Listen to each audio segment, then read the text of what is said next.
네, 여러분 안녕하십니까. 뷰티풀 인터뷰 시간입니다. 오늘은 굉장히 좀 특별한 분을 모셨는데요. 미국 부동산 전문가이시고요. 미국 부동산 투자 회사를 운영하고 계시는 고미연 대표님을 모시고 여러 이야기 나눠보도록 하겠습니다. 대표님 반갑습니다. 안녕하세요. 네, 반갑습니다. 지난번에 한번 우리 뷰티풀 출연해 주셔서 또 많은 분들이 영상을 굉장히 좀 좋아해 주셨는데 우리 뷰티풀 구독자분들에게 오랜만에 나오셨으니까 간단하게 자기소개와 인사 좀 부탁드리겠습니다.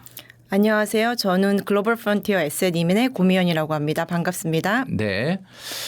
사실 부동산 그러면은 이제 아무래도 국내 부동산 많은 영상들이 이제 그런 걸 다루고 있는데 또 최근에는 해외 부동산 특히 이제 미국 관련된 부동산에 대해서 관심을 갖고 있는 분들도 많고 그러다 보니까 오늘 여러 가지 전반적인 한국 시장과 미국 시장의 차이라든지 이런 것들을 좀 여쭤보도록 하겠습니다. 그동안에 한국 투자자들에게는 이제 이 부동산 그러면 불패 신화가 있잖아요. 그래서 부동산에 대한 믿음이 굉장히 견고한데 대표님께서는 한국 부자들이 이제 더 이상은 서울의 집을 사지 않는다라고 말씀을 하셨습니다.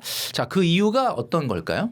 단순히 안 사는 게 아니라요. 못 사는 거죠. 아, 못 사는 거. 네. 예. 다들 뭐 한국 부동산 그리고 서울 강남 부동산 잘 오르고 다들 하나씩 갖고 싶지 왜 안 갖고 싶겠어요. 네네네. 저도 갖고 싶습니다. 네. 그런데 두 가지 이유가 크게 있을 것 같은데 소득 대비 사실 너무 비싸고요. 전 세계적으로 봤을 때도 그리고 두 번째는 여러 가지 세금이나 규제 때문이라고 생각을 합니다. 네네네. 그래서 우리 다들 더 잘 아시겠지만은 PIR이라고 소득 대비 예, 주택 가격 비율을 보잖아요. 근데 실제로 보면은 이게 지표의 기준점이 3배 이하이면 그래도 살만하다. 뭐 이제 가능하다이고요. 그리고 9배 이상이면 불가능 수준이다라고 얘기를 하는데 3배 정도 나오는 나라가 있습니까?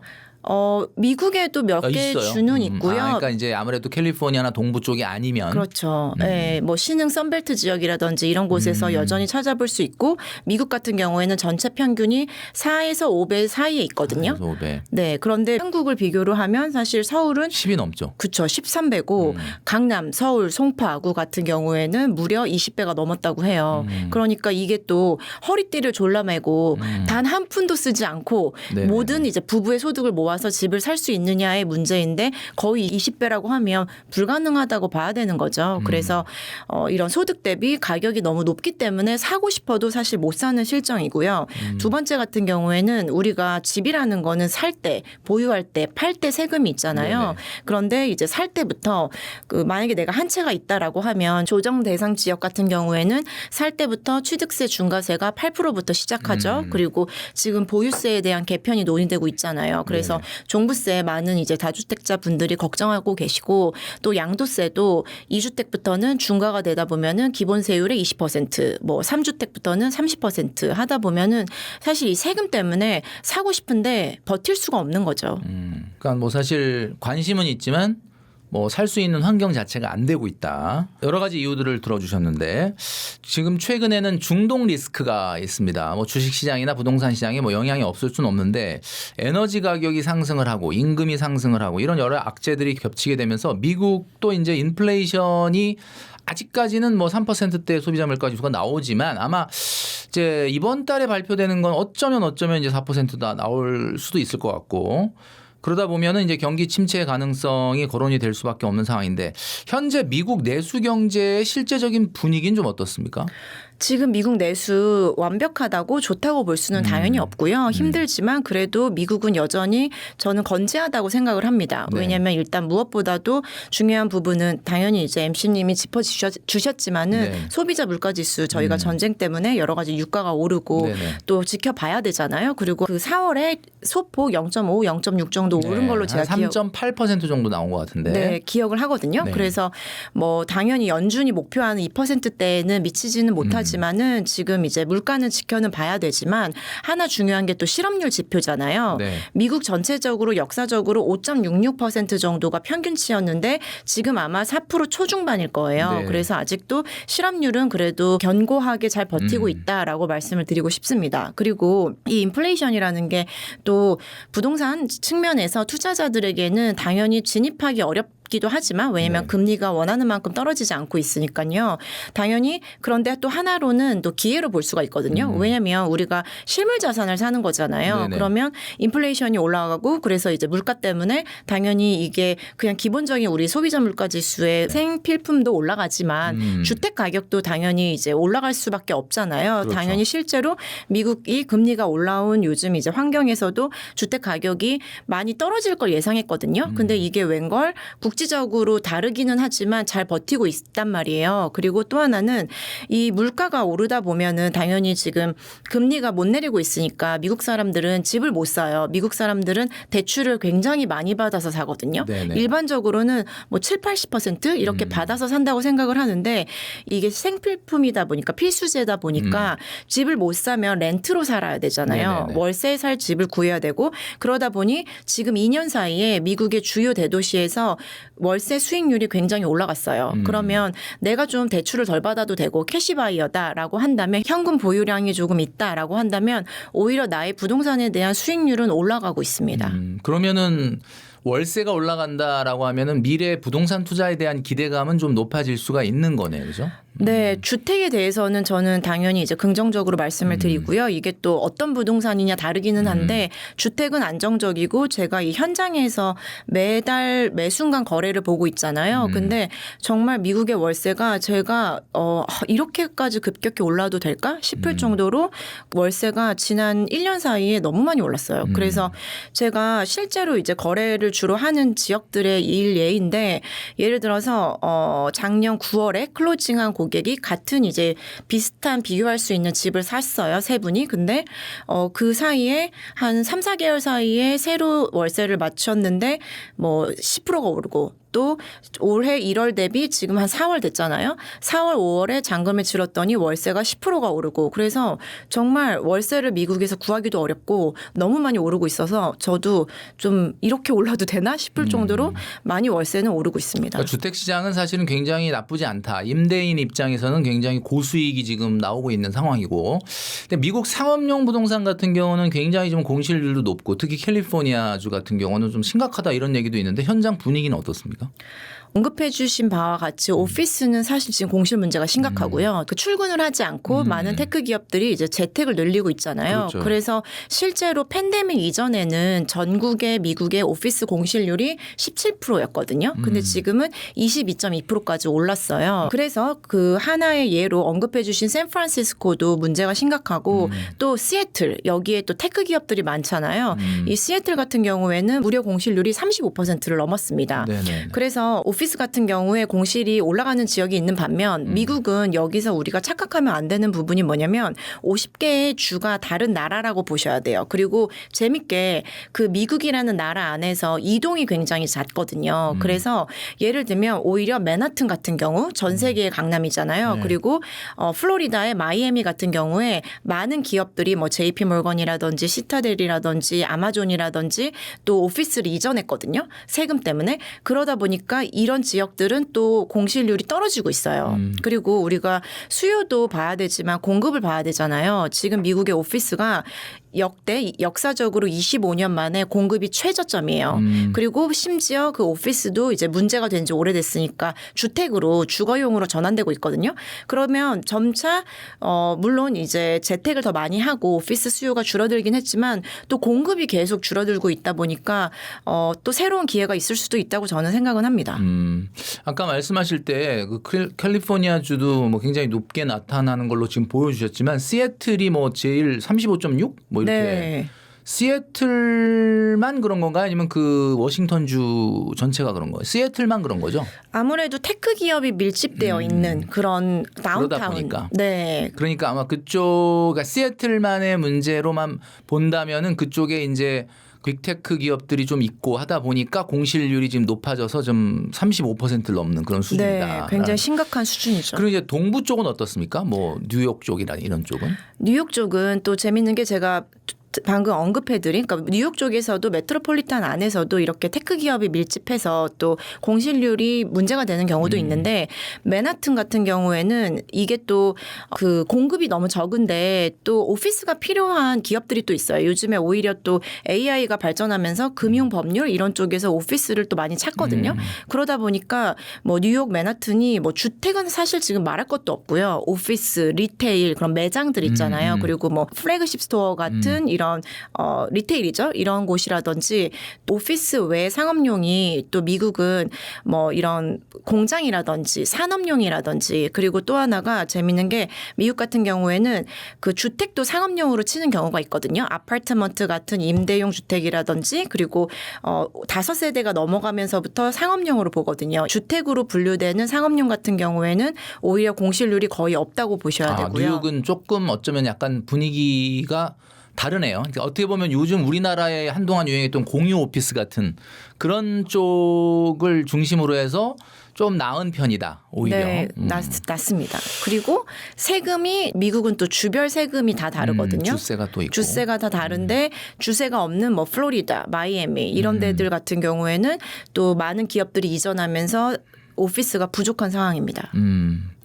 최근에 그 미국의 중앙은행이 인플레이션이 완화되지 않을 경우에 금리 인상을 단행할 준비가 되어 있다라고 강조를 했습니다. 뭐 이건 뭐 굉장히 원론적인 이야기이긴 한데 지금도 높은 기준금리 때문에 대출이자가 부담되는 중산층이 많이 있을 텐데 금리가 인상된다면 미국 부동산에 어떤 영향이 있을지 좀 궁금하기도 한데 지금 기준금리가 3.75% 상당금리로 그렇잖아요.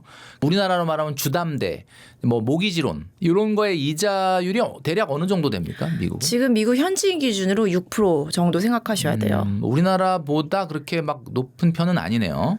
높긴 높죠. 한 1, 2%는 높죠. 왜냐면 이제 최근에 주담대 같은 경우는 변동금리를 적용하는 경우에는 우리가 6% 넘는 것도 있다 보니까 기준금리 차이가 1.25 나는 거에 비해서는 그렇게 높다는 느낌은 없는데 이렇게 금리가 앞으로 올라간다면 부동산 시장에 어떤 정도의 영향이 있을 걸로 예상을 하십니까?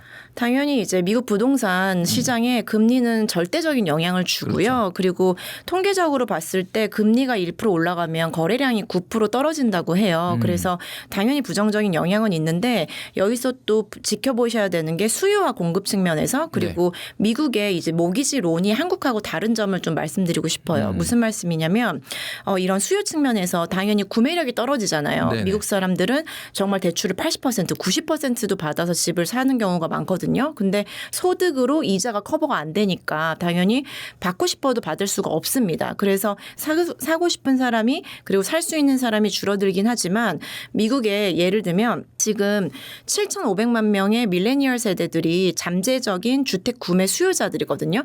이 사람들이 사야 돼요, 사실 집을. 그래서 앞으로 10년 동안 계속 주택 시장에 그 수요로 들어올 수가 있고요. 그리고 사기는 어렵지만 다들 사고 싶어 하죠. 하지만 그 대기 수요는 탄탄하다라는 말씀을 드리고 싶은 거고요. 그리고 또 하나는 미국은 선진국 중에서 유일하게 인구가 매년 1%씩 늘어나는 나라거든요. 미국이 인구가 3억 4천만 명 정도 될 거예요. 네네. 그런데 매년 300만 명 이상 인구가 계속 늘어나요. 근데 그거는 뭐 외부에서 이제 다른 외국에서 유입이 되는 겁니까? 아니면 실제로 미국에서 출생이 돼서 늘어나는 겁니까? 유입이 많이 되는 거죠. 유입이. 네, 그런데 이 유입이 되는 인구가 300만 명이 부산광역시의 인구예요. 그런데 그렇죠. 이 사람 매년 부산이 생기는 거네, 그냥. 그렇죠. 근데 이 이민자들이 뭐냐면 트럼프가 너무나도 이제 강경한 이민 정책을 펼쳤다 보니까 고소득자 그리고 부자들 그리고 고학력자 아니면 지금 미국에 들어오기가 쉽지 않아요. 그래서 이분들이 당연히 월세를 살겠죠, 처음에는. 근데 미국의 월세는 정말 살인적이거든요. 전세 제도가 없잖아요. 그렇죠. 그러다 보니까 어느 정도 먹고 살 수 있고 자산이 있으면 집을 사고 싶어 하거든요. 이러한 꾸준히 들어오는 이제 수요가 있습니다. 그리고 미국의 주택 시장은 생각보다 당연히 우려하시는 시선과 의견들도 많지만 저는 그래도 경고할 거라고 보는 이유 중에 하나가 바로 공급인데요. 이 공급이 새 집이 있고 기존 재고 주택 있잖아요. 네네. 근데 새 집이 당연히 원가가 너무 올랐잖아요. 건축 비용이 건축 비용이 그리고 이런 건설 자재 또 인력이 못 들어오고 있으니까 인건비가 엄청 올랐거든요. 그리고 금융 비용. 그래서 미국이 지금 고질적으로 원래도 주택 공급이 부족했는데 지금 2022년 8월부터 공급이 거의 뚝 끊겨 버렸어요. 그래서 공급이 없고 그러면은 기존 주택이 재고로 나와야 되는데 여기서 좀 차이로 말씀드리고 싶은 게 뭐냐면 우리나라는 변동금리잖아요. 주택 보유자들의 90% 이상이 4% 이하의 금리로 고정금리로 파이낸싱이 끝났어요. 30년 동안. 네네. 미국은 주택에 대해서는 고정금리를 해주거든요. 그러니까 내가 이 집을 팔아서 옮겨갈 수가 없어요. 그 투자자들이 아니면. 근데 그 투자자들은 또 너무 급하지 않은 이상 월세가 올랐잖아요. 수익률은 더 좋아졌단 말이에요. 그리고 고정금리란 말이에요. 네네. 그러면은 이 집을 내놓을 이유가 없는 거예요. 그러니까 시장에 나오지도 않는구나. 네, 그래서 사실 막상 좋은 지적이신 게 막상 저는 이제 이 현업에서 컨설팅을 하잖아요. 네. 집을 사드리려고 하고 다들 사고 싶은 지역에 가면 막상 살 집이 없어요. 있다고 하더라도 물건이 부족하고 경쟁이 붙으면서 가격이 올라가는. 그래서 이제 대표님이 최근에 이제 미국 부동산 관련해서 국내에서도 상당히 궁금해하시고 국내 부동산 길이 좀 막히다 보니까 책을 내셨는데 책 제목이 미국 부동산 부의 알고리즘이라는 책입니다. 지금 영상을 통해서 나가고 있는 책인데 이 책이 아마 미국 부동산을 처음 한번 관심을 갖고 시작해 보시는 분이 보면은 좀 좋지 않을까. 미국 부동산 투자에 나서고 싶어도 이제 높은 환율이 걱정이다.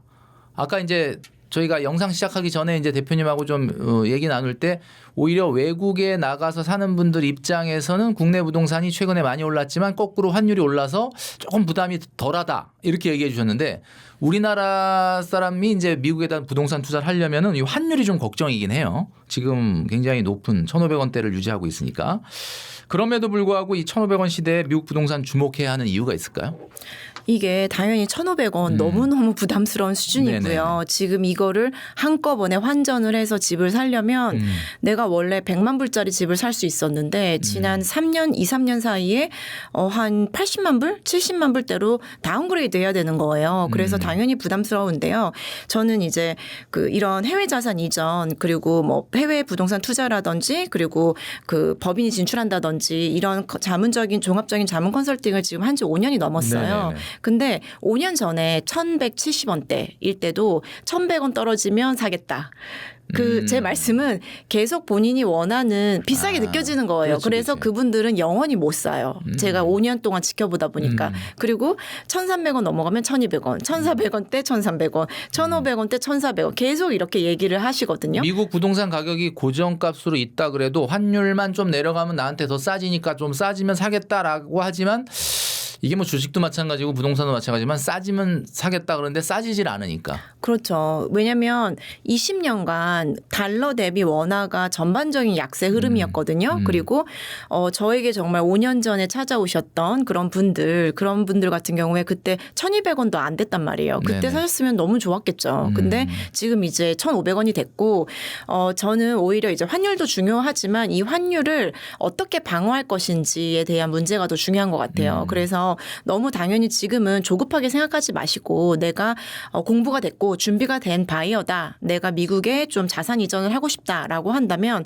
또 안전자산으로 달러 투자를 하고 싶은 분들이 많거든요. 그렇다고 한다면 너무 지금 뭐 2, 3개월 안에 살 일은 아니잖아요. 그래서 1년, 2년을 길게 보시고 이 환율이 또 급등락이 있어요. 그런 변동이 있을 때 좀 조정이 됐다라고 했을 때 조금 매수하시고 이렇게 나누어서 좀 장기적인 흐름을 가지고 달러 자산을 먼저 확보를 하신 다음에 계속해서 이제 매물도 보시고 좀 더 공부를 하시다가 어떤 준비가 됐을 때 이전하는 방법을 좀 분할 환전이죠. 그렇게 해서 자기 본인의 이제 평균적인 단가를 낮추는 이런 준비를 하시는 게 좋을 것 같습니다. 네. 그래서 자기가 준비가 될 때가 타이밍이다라고 저는 말씀을 드려요. 네. 사실 뭐 미루다 보면은 뭐 끝도 없이 미루게 되고 사실 원하는 걸 실행을 못하는 게 자산시장의 하나의 어떻게 보면 그 원리인 것 같아요. 한국 정부는 지금 뭐 여러분도 아시겠지만 뭐 역사상 최고로 다주택자나 유주택자에 대한 징벌적 세금을 매기는 반면에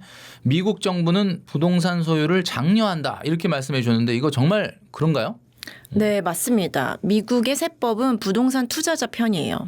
제가 세 가지로 예시를 들어드릴게요. 네네. 그래서 이게 굉장히 재밌는데 그 한국과 미국을 나란히 두고 볼게요. 예를 들어서 우리가 한국에 1주택이 있어요. 네. 그런데 이제 2주택을 살 때부터 취득세가 중과가 되잖아요. 네네. 그리고 양도소득세 같은 경우에는 2주택부터 조정대상 지역에서는 20%씩 추가가 되잖아요. 네네. 그런데 미국은 다주택자라고 하더라도 취득세가 0%고요. 원래 취득세가 없어요. 근데 다주택자 취득세가 다주택자인데 0%라는 건 뭡니까? 그러니까 원래 취득세 없는 거죠? 그렇죠. 그 원래 취득세가 없어요. 그래서 다주택자라고 하더라도 취득세가 없고요. 그리고 보유세 미국은 이제 50개 주별로 보유세, 재산세가 다른데 재산세는 우리나라보다 높은 건 사실이거든요. 그렇지만 실효세율이 한 3%?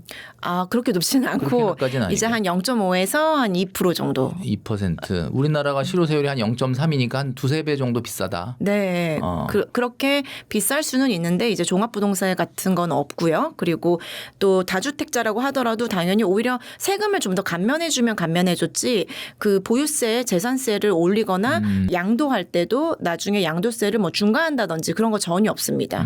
전혀 그러니까 없고. 다주택자를 집을 사서 시장에 임대 매물을 내놓는 사람으로 인정을 하기 때문에 그렇게 보유세를 낮게 주는 거죠. 맞아요. 우리나라는 예를 들면 다주택자를 임대 시장에 물건을 내놓는 사람, 주거에 공급을 하는 사람으로 안 보고 투기꾼으로 생각을 하니까 세금을 징벌적으로 내리는 거예요. 방향이 좀 다르긴 하네요. 네, 맞습니다. 그래서 오히려 장려하는 분위기예요. 어느 정도 장려를 하냐면 감가상각비 공제라는 게 있어요. 무슨 말이냐면 우리가 부동산을 사면 건물 있잖아요. 네네. 근데 이런 분들 얘기 많이 하시거든요. 나는 어차피 임대소득 벌어봤자 내 종합소득세로 세금 다 내는데 그 귀찮다. 오히려 세금 많이 내는 게 싫다. 이렇게 말씀을 하는데 미국 같은 경우에는 그 부동산을 사면 땅도 있지만 건물도 있잖아요. 네네, 주택을 예를 들면 27.5년 내용연수로 감가상각을 해요. 그래서 그 장부상에 비용을 또 빼줍니까? 네, 매년 임대 수입에서 그걸 비용으로 인정을 해줘요. 그래서 내 주머니에 돈은 들어왔지만 장부상에 비용 처리를 해주는 거예요. 근데 이게 어느 정도냐면은 비율이 만약에 저는 이제 경험치적으로 얘기를 드리는 거예요. 만약에 100만 불 정도의 집을 샀다 미국에 그러면 이게 매달 3,000불 정도의 비용으로 공제받을 수가 있거든요. 근데 매달. 근데 보통 일반적으로 근데 만약에 100만 불 정도의 집을 샀을 때 임대료가 한 4,5천 불 넘게 받아요. 그러면 거의 절반 이상을 사실 감가상각비로 비용 공제가 됩니다. 그래서 임대소득세 걱정할 일이 크지 않고요. 첫 번째. 그리고 이보다 더 부동산 투자자에게 투자를 장려하는 제도가 미국에는 1031 익스체인지 프로그램이란 게 있어요. 뭐냐면 만약에 내가 부동산 투자를 했어요. 그런데 6개월 이내에 두 번째 주택에 잔금을 치른다. 그러니까 재투자를 하는 거죠. 그렇게 되면 이 종전주택에서 원래 팔았으면 그러니까 종전주택을 팔면 양도세가 나와야 되잖아요. 네네. 그런데 내가 한 45일 이내에 내가 관심 있는 매물을 제출하고 6개월 이내에 두 번째 주택을 잔금을 치르잖아요. 그렇게 되면 A라는 원래 종전주택에 발생한 양도소득세를 유예시켜줘요. 근데 그거는 내가 종전에 있던 집을 팔고 그리고 그 집으로 그러니까 결국은 양도소득세라는 게 최종적으로 집을 팔고 현금이 생겼을 때만 매기겠다. 그렇죠. 그런 맞아요. 네, 정확해요. 그래서 만약에 MC님이 100만 불짜리 집을 샀는데 이게 200만 불이 된 거예요. 그러면 100만 불에 대해서 세금을 내야 되는데. 내야 되잖아요. 그런데 다른 집을 사면 그렇죠. 다른 집을 사면 200만 불 그대로 재투자할 수 있게 해주는 거예요. 네네. 그게 미국 정부가 이 합리적이네. 세법을 왜 만들었냐면 내가 세금을 안 걷어갈 테니까 미국의 부동산 투자를 멈추지 말아라. 이게 그 기저에 깔려 있는 철학이거든요. 죽는 그날까지 그 집을 보유하면 네. 양도소득세는 안 내는 거네요. 안 내는 거죠. 그리고 만약에 나중에 그 집을 자녀에게 상속하면 그게 정말 중요한 어떻게 공부하셨나 봐요. 네. 잘 이미 미국 부동산 좀 많이 아시는 것 같아요. 네. 뭐냐면 마지막에 그냥 내가 팔았다. 그러면 지금 내야 될 세금이 2억이었다. 그러면 네. 10년 뒤에 정말 이제 부동산 투자 난 그만하겠다라고 하면은 그때 2억이 10년 뒤에 발생은 해요. 그런데 내가 만약에 정말 50만 불에 산 집이 나중에 500만 불이 됐다고 해봐요. 정말 오랫동안 40년 동안 450만 불. 450만 불 세금을 우리나라였으면 중간에 계속 냈었어야 되잖아요. 근데 그냥 500만 불이 된 상태로 내가 만약에 죽었어요. 그리고 그 500만 불짜리가 자녀에게 상속이 되면 자녀의 취득 원가, 취득한 주택의 가격이 그 사망 당시의 시가가 돼요. 그러면은 이 양도소득세 자체가 사라져 버려요. 그리고 그게 이제 결국은 재테크네. 그렇죠. 그래서 미국의 부동산 투자자들이 가장 많이 쓰는 이런 재테크 방법 중에 이제 이 텍스 전략이 정말 중요하거든요. 근데 감가상각비 그리고 1031 익스체인지 프로그램으로 살다가 나중에 이제 자녀에게 상속해버리면 그 양도세 자체가 없어져 버리는 이 방법을 많이 사용을 합니다. 야, 이 얘기는 지금 5월 10일부터 다주택자들에 대한 중과가 시작된 분들이 들으면은 좀 속이 부글부글 끓을 수도 있는 내용인 것 같은데 굉장히 이제 부담스러운 부동산 세금을 피할 수 있는 합법적인 세금 소멸 3종 세트가 있다고 하셨는데 그건 또 네. 어떤 건가요? 사실 지금 다 말씀을 드려버렸는데 그 감가상각 공제 그리고 이거구나. 예, 말씀해 주셨던 거. 예. 1031 그리고 또 하나 차이 마지막으로 말씀을 드리면 대출이자 공제가 되거든요. 우리나라 MC님 만약에 우리나라에서 아파트 사셔가지고 네. 월세 받으셨어요. 근데 대출 받아가지고 내가 다달이 대출이자를 냈다. 그럼 일반적으로 그 대출이자에 대한 비용 인정이 안 되거든요. 당연하죠. 그 예. 비용은 비용이에요. 근데 미국 같은 경우에는 주택이라 하더라도 다주택자라 하더라도 이 모기지 받아가지고 대출이자가 매달 나가잖아요. 월세에 대해서 이 공제가 또 됩니다. 그리고 만약에 법인을 세워서 투자했을 때 우리나라는 주택에 대해서 규제가 굉장히 많이 늘어났잖아요.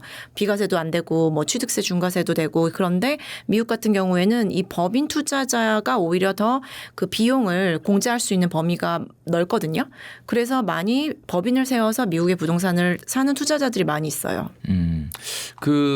뭐 지금 말씀해 주셨던 것처럼 이렇게 합법적으로 세금을 안 낼 수 있도록 이렇게 해 줌에도 불구하고 미국의 자산 시장은 70%가 주식, 30%가 부동산인데 근데 이제 지금 말씀해 주신 내용을 듣다 보면은 이건 이제 외국인 입장에서 미국의 부동산 투자를 하는 거와 현지인 그러니까 미국인 입장에서 미국 부동산 투자하는 거에 대한 어떤 차별이라든지 뭐 굉장히 다른 점 이런 게 있습니까?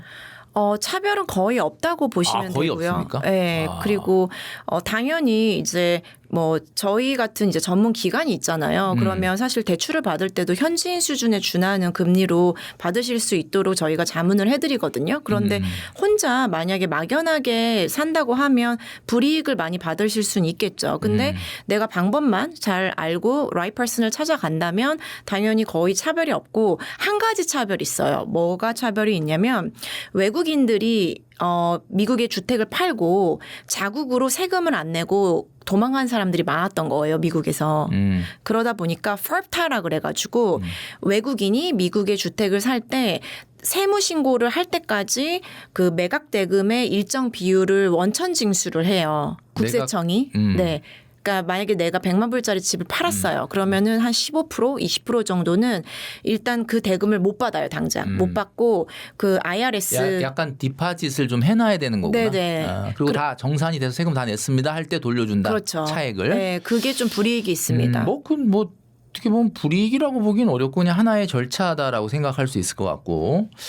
외국인도 사실 지금 대표님 설명해 주신 내용을 듣다 보면 최근 규제라든지 이런 징벌적 세금이라는 것들이 있는 한국 부동산보다는 미국 부동산이 나쁘지 않겠다 뭐 이런 생각이 좀 당연히 드는데 외국인도 미국 부동산 대출을 받을 수 있다는 점이 한국 투자자들에겐 굉장히 매력적이다 이렇게 또 얘기를 해 주셨습니다. 미국 부동산 투자를 하려면 결국은 이제 돈을 좀 보내야 되는데 돈을 어떻게 보내고 또 어떻게 대출을 받느냐가 핵심일 텐데 한국 투자자가 가장 먼저 준비해야 되는 거는 어떤 게 있을까요?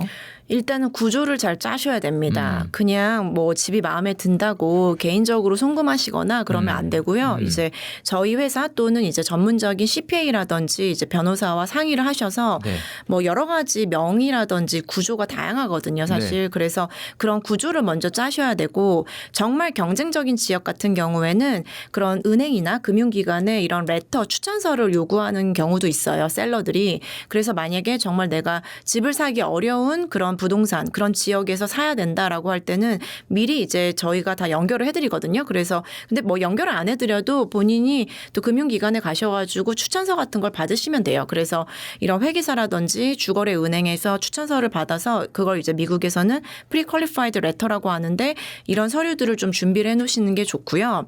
그리고 내가 뭐 앞에서 말씀드렸다시피 뭐 예를 들어서 구조를 상의를 했는데 여러 가지 목적으로 인해서 법인이 유리하다. 그러면 이제 미국에 법인을 세워야 되잖아요. 그 법인을 세우는 시간이 우리나라 사람들이 진짜 똑똑하고 정말 일 처리를 빠르게 하잖아요. 네네네. 근데 미국은 오래 걸리죠? 오래 걸려요. 네. 그러다 보니까 법인 세우는데 2달 걸리거든요. 아, 네네.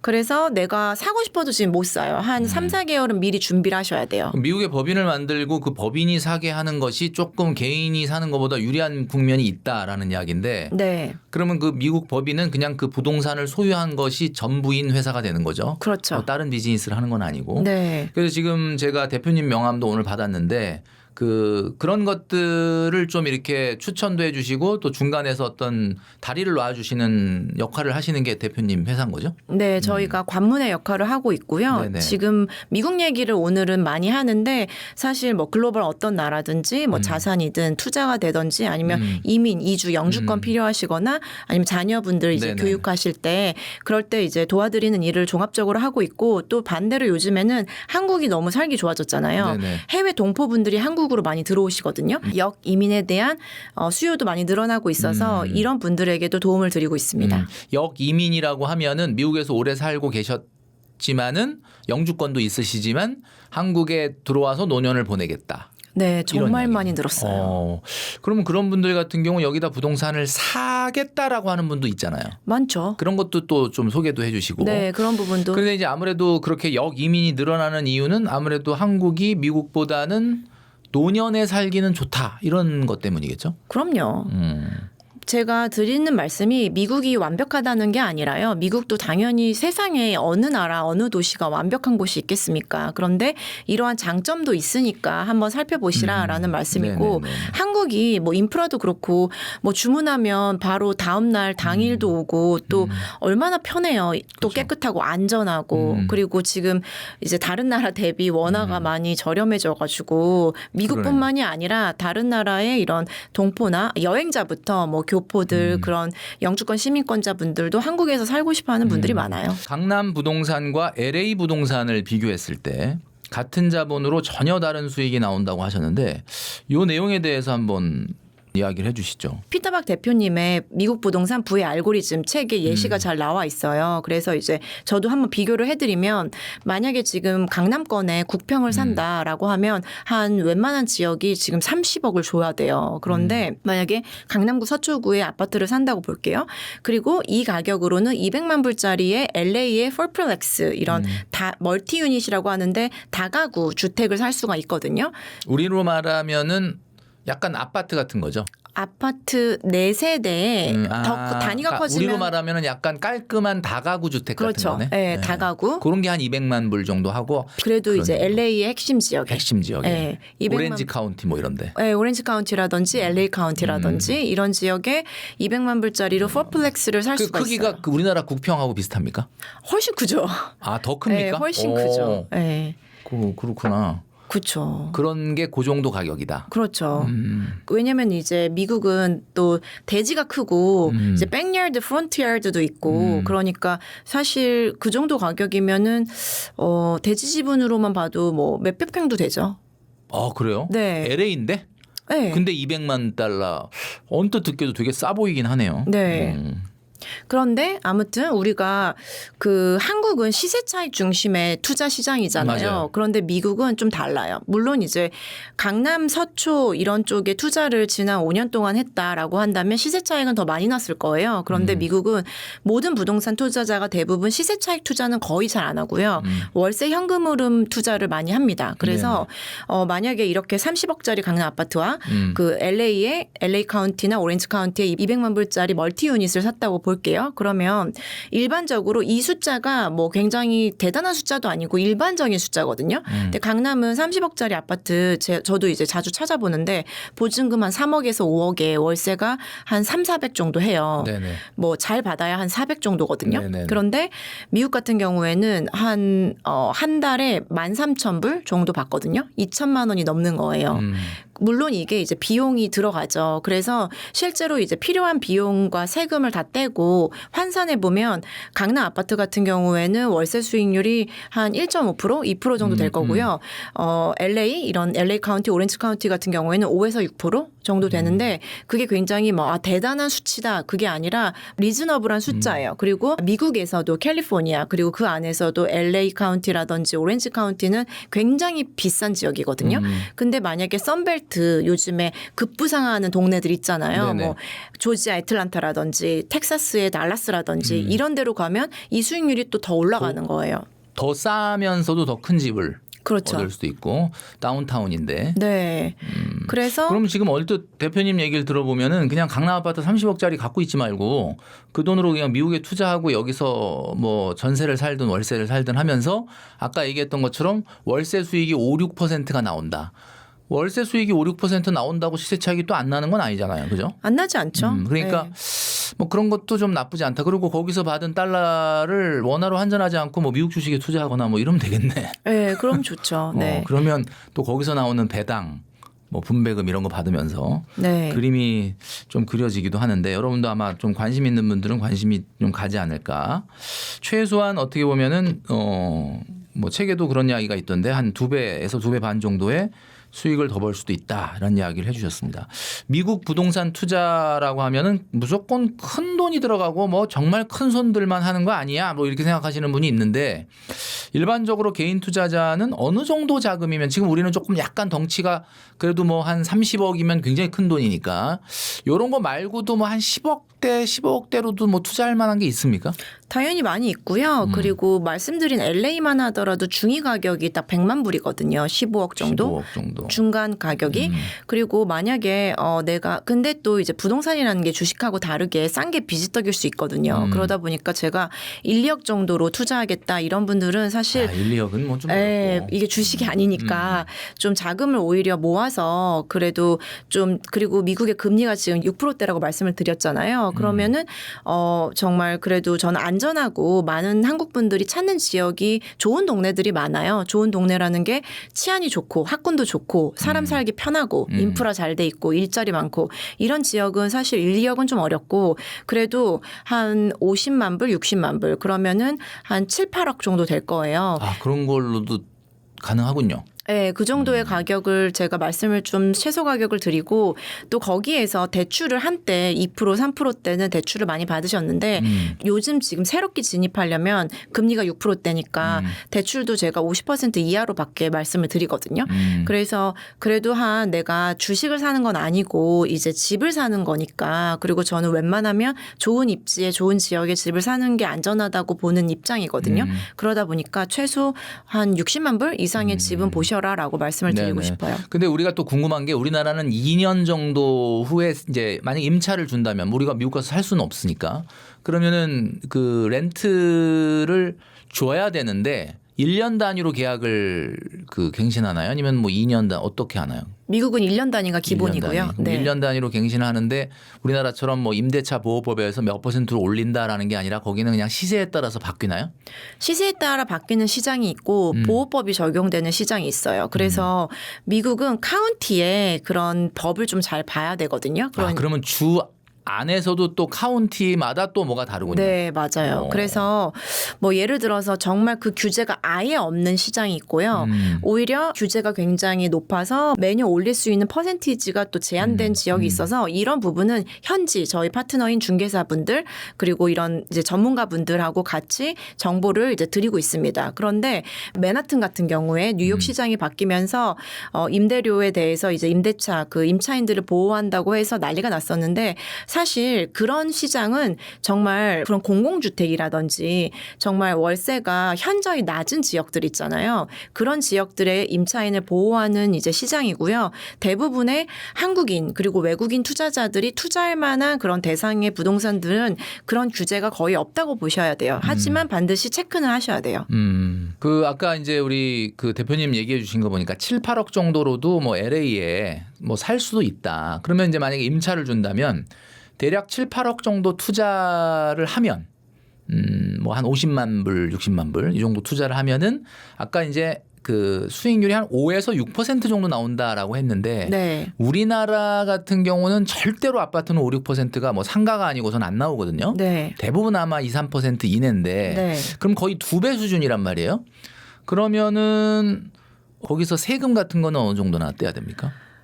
지금 이제 5, 6%는 이제 캠레이트라 그래가지고 미국은 수익률 계산할 때 일단 재산세, 보유세는 뺀 수치예요. 아 빼고 나서 네, 그 필요경비. 그러면 굉장히 높은 건데. 굉장히 높죠. 그런데 그게 이제 원래 LA 같은 경우에도 상급지였기 때문에 한 3, 4%밖에 안 나왔어요. 2년 전에는. 근데 지금 인플레이션 그리고 주택 공급 부족 사태. 주택 공급 부족. 금리도 올랐잖아요. 뭐 미국 채권 자체가 금리가 올랐는데 지금 뭐 30년물 5% 넘고 이러니까. 그러니까요. 그거에 따라서 이 시장에서 요구하는 그런 주택에 대한 임대 수익률도 같이 올라간 경향이 있습니다.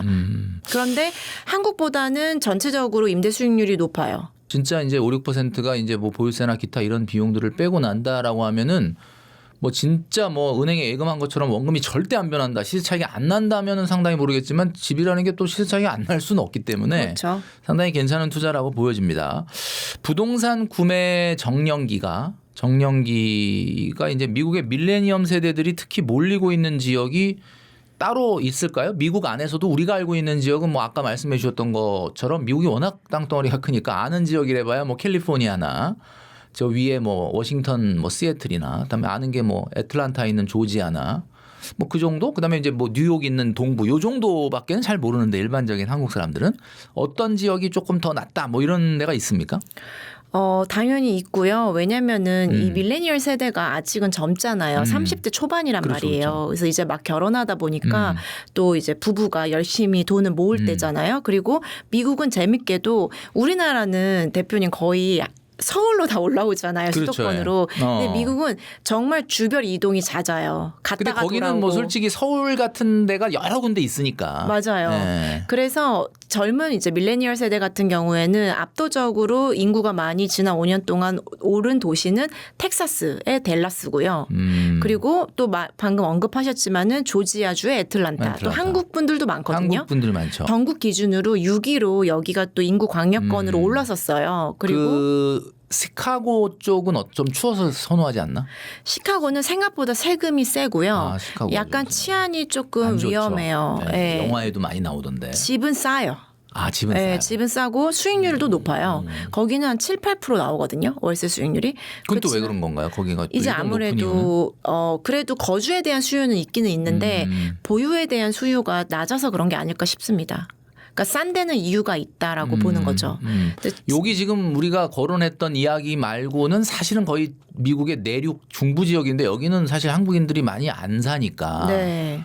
그다음에 애리조나 같은 데는 굉장히 좀 싸죠. 네, 굉장히 싸고 또 기업들이 많이 이주하면서 집값도 많이 올랐고요. 그리고 그 외에도 이런 젊은 층들이 선호하는 지역이 또 같은 텍사스의 오스틴이라든지 뭐 테슬라도 이전하고 굉장히 IT 기업들이 많이 이전했잖아요. 네네. 이런 지역 같은 경우에는 인구 유입이 많습니다. 그리고 이 친구들이 또 아무래도 세금에 민감하거든요. 그래서 소득세 없는 지역들. 근데 요거는 이제 조금 뭐 다른 얘기인데 미국 의 진짜 부자들은 당연히 일을 하기 위해서 뭐 비즈니스를 한다 그러면 캘리포니아주나 뭐 당연히 뭐 동부 지역에 이런 데 많이 있겠지만 실제로 진짜 내가 부자다. 뭐 은퇴했다.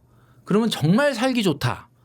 우리는 흔히 뭐 휴양 도시로 알려져 있는 플로리다, 마이애미 뭐 이런 거 생각하는데 그거 빼고 하와이 빼고 진짜 부자들이 선호하는 야 여기가 진짜 부자 동네고 소위 말하는 서울 우리로 말하면은 뭐 강남이라든지 한남동 같은 그런 데는 어느 주입니까?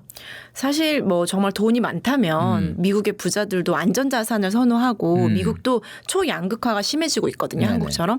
그러다 보니까 캘리포니아, 오렌지 카운티 쪽에 또 바닷가를 따라서 뭐 뉴포트 비치라든지 정말 집이 어마어마하게 비싸요. 그리고 미국 사람들은 이 오션뷰나 자연뷰 그리고 그걸 좋아해요. 이런 프라이버시 이런 언덕 위에 있는 집을 좋아하거든요. 그래서 이제 자연을 끼고 있으면서 캘리포니아 쪽에 아무래도 오션사이드 쪽의 동네가 정말 부자들이 그 말리부 해변 있는 데 뭐 네, 이런 데. 말리부라든지 정말 내가 돈을 많이 벌었다라고 하면은 그 안전자산으로 이제 그 집을 사는 지역들이고요. 또 당연히 정말 내가 부자다 그러면은 맨하튼 안에서도 정말 소리 소문 없이 마케팅도 안 하는데 그런 맨하탄은 아파트가 많잖아요. 하이라이즈가. 거기에서 정말 아름아름 부자들끼리만 사고 파는 그런 단지들, 동네들이 있거든요. 뭐 트라이베카에 들어온다든지 뭐 웨스트 빌리지라든지 이런 곳들을 선호는 하죠. 그 저기 옛날 팝 노래 보면은 그 웨스트 버지니아가 그렇게 살기 좋다고. 근데 실제 웨스트 버지니아가 살기 좋습니까? 살기 좋고요. 제가 그 팝 노래를 들어보진 못했지만 버지니아도 워싱턴 DC, 버지니아 그리고 메릴랜드가 또 하나의 광역권으로 보거든요. 근데 또 왜 옛날에 기억하실지 모르겠지만 스카이캐슬이라는 네네네네. 드라마에 네네. 그 버지니아의 어떤 제가 말씀드리긴 그렇지만 그 특정 지역이 또 학군도 굉장히 학군. 좋고 살기가 좋고 또 이제 뭐 직업이 뭐 공공기관이라든지 변호사라든지 이런 그쪽에 뭐 국가 관련된 기관이라든지 굉장히 그런 뭐랄까요 고소득자들 전문직들이 많이 사는 지역이 있어요. 그래서 버지니아도 많이 선호하시죠. 한인들도 많으시고요. 그리고 이제 제가 아는 지인 중에 노스캐롤라이나 아, 엄청 좋다 그러는데 진짜 좋습니까? 자연 풍광이 좋다 그러던데. 네, 자연이 좋고요. 노스캐롤라이나도 기업들도 많이 늘어나고 있고 그리고 인구도 많이 늘어나는 지역인데 한국 분들은 아무래도 이제 이게 수익률도 중요하지만 본인이 잘 알고 많이 들어보셨고 또 한인도 있고 그리고 직항이 좀 있고 이런 게이트웨이 지역이라고 저는 말씀을 드리는데 지금 언급에서 다 나왔지만은 당연히 캘리포니아 많이 찾으시고요.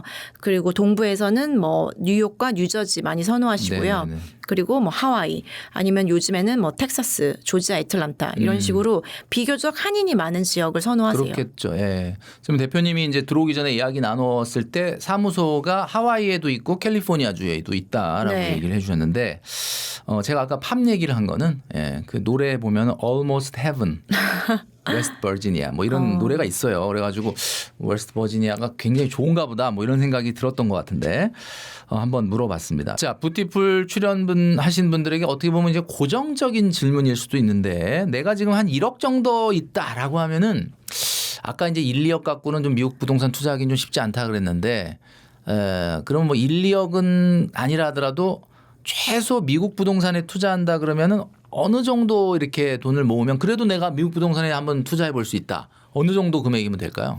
그래도 이게 아무래도 부동산이다 보니까 저는 한 4, 5억 정도의 4, 5억. 네. 그러니까 한 뭐 한 30만 달러 한 3, 40만 달러는 있어야 네. 되네. 그 왜냐면은 정도. 사실 저희 같은 회사는 뭐 자문을 해드릴 수는 있죠. 그렇지만은 그래도 인프라가 좋고 안전하고 학군도 좋고 현지인들이 선호하는 지역의 집을 사드리고 싶단 말이에요. 네네. 그래서 투자든 실거주든 그러다 보니까 안전한 지역을 계속 이제 그쪽으로 그 방향으로 자문을 해드리다 보니까 어느 정도 1억 정도일 때는 차라리 안전자산 내가 달러 투자를 해야 되겠다라고 생각을 하시는 분들이 많이 오시거든요. 그러면 차라리 미국 주식을 ETF 같은 것들 또 요즘에 워낙에 뭐 AI 로봇이라든지 항공우주 반도체든 이런 쪽에 자산을 좀 모으시다가 어느 정도 일정 수준의 자산이 모아졌다라고 하면은 또 주식도 너무 요즘 사실 주식이 너무 좋아서 저도 상대적인 박탈감이 큰데 네네네. 그렇지만은 주식이 또 매년